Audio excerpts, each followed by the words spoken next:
So we all know China is a fast-growing economy, and we also know that China is one of the biggest countries and players when it comes to technology. But with the Chinese Communist Party, the CCP, really clamping down and looking to regulate these companies, it's for sure a worrying time for investors into Chinese tech. In this video, I'm going to go through what I have found and why I have made the decision to continue buying these Chinese tech companies as they get lower, but also with a big mistake that investors are making when they do buy into Chinese stocks. But as always, if you could make sure that like button is turned blue, it would greatly help me out with the YouTube gods, and it would also show the Chinese Communist Party that we do indeed agree with their decision.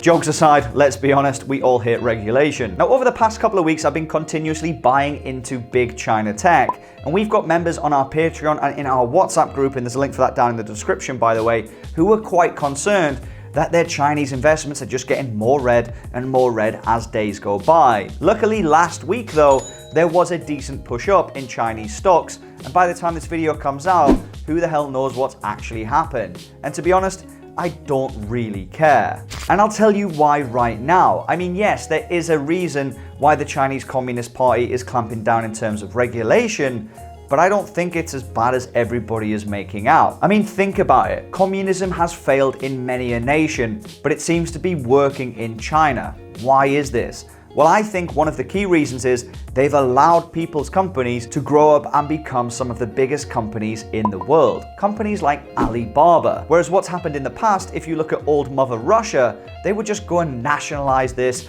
or nationalize everything if they can and keep the profits inside the government itself.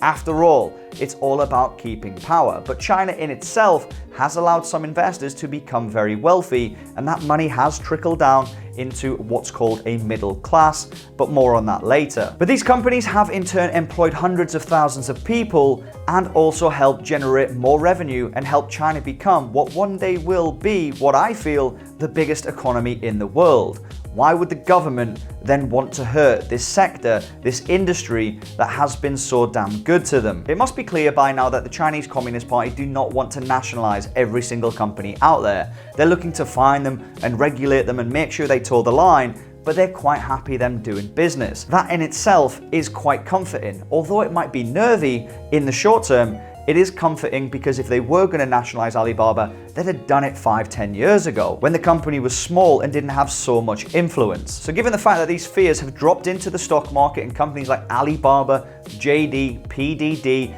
Baidu, these big Chinese tech companies have fell significantly because of these regulation fears. So does this just warrant a buying opportunity? Well, I think that everybody should ask themselves the following questions. Will China as a nation stop growing? Will Chinese tech slow down or even stop? And will middle class growth in China stop growing? Now, of course, all the answers are no, which is a good thing for investors. China is growing on pretty much every front.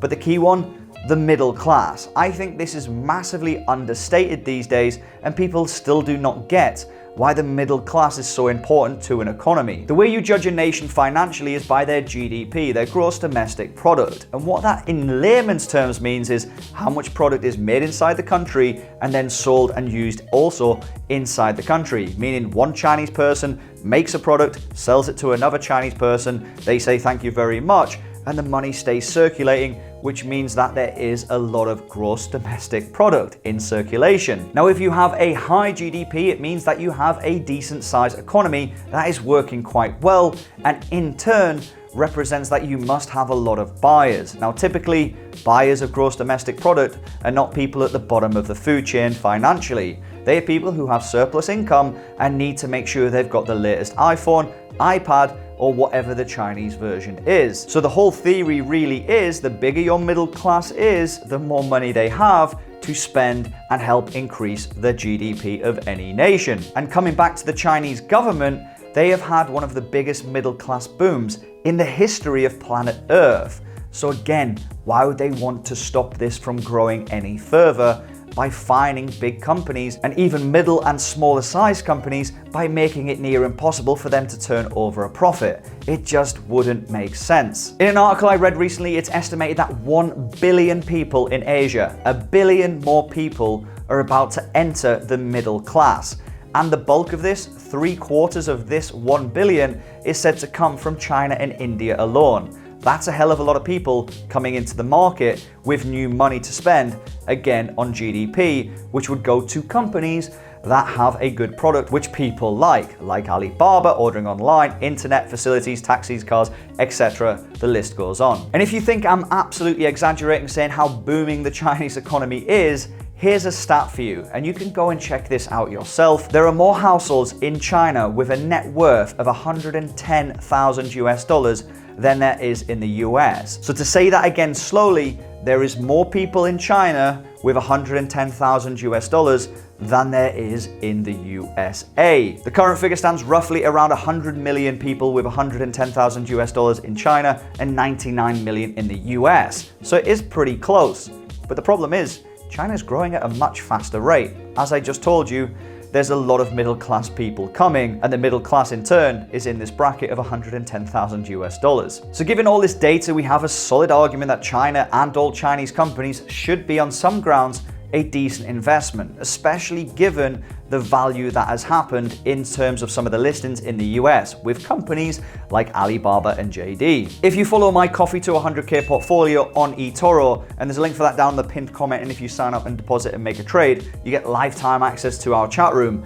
But if you've been copying this or even following me in the chat room via Patreon, you can see that I have been heavily buying and more into China as it's been following. And honestly, it's been a quite mentally tough thing to stomach because I'm buying trades that are getting more red as days go by. But I was buying in more size, and that comes down to scaling, and I'm going to do a video on how to scale into stocks later, so make sure you've subscribed. But seriously, now we've seen a bit of relief in China, will I continue buying? Absolutely. I still feel like I think companies like Alibaba are still at great value, but there is a big warning here. It doesn't mean every company is worth a buy, and you need to go and do your own due diligence. The biggest issue I have with China, and I think more sensible investors have, is the numbers. There's been many companies in the past that have skewed numbers and even outright lied about their numbers that they're giving to the SEC in terms of filings, or even putting out in terms of profits. It's a big damn worry. So with these bodged numbers, it is a concern. So you have to go and ask yourself, you can read on filings, you can read on cash flows,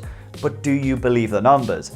If it's a yes and it's trading at a discount, then you have grounds, in my opinion, to go and make a buy. But you need to make that decision yourself on whether you believe the numbers or not. So in very simple and layman's terms, I've been buying big companies with big cash flows with other big investors invested into them who also believe the numbers out of these companies, and therefore I feel my money is in a safer situation rather than going buying a company like NIO. And yes, I know I slam NIO a lot, but it is state owned after all, or partially is owned by the state. So a lot of the numbers could be bodged. You've got to trust also a governmental party, and it doesn't matter which government, let's be honest, I don't trust any of them.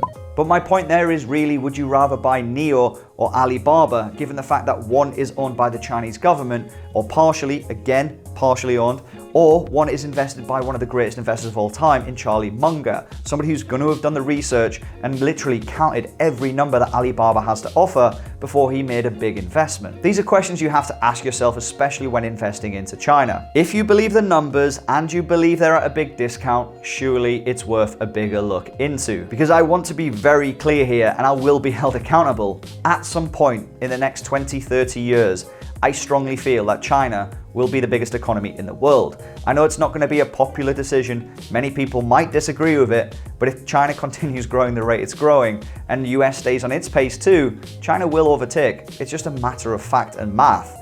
Now, will it last forever? Absolutely not. I mean, even Rome did fall once upon a time. So it is a cyclical event, but I do think China will be crowned king sooner or later in terms of being the biggest financial powerhouse on planet Earth. So what are your thoughts and comments? Are you bullish or bearish in China? Let me know what stocks in China you actually like. Let me know your thoughts down in the comments, and drop the code word down below, which is China middle class. 3 words, not 1 word. China middle class. Drop that down in the comments. Make sure you have liked, and I'll see you in the next one. Take care. Peace.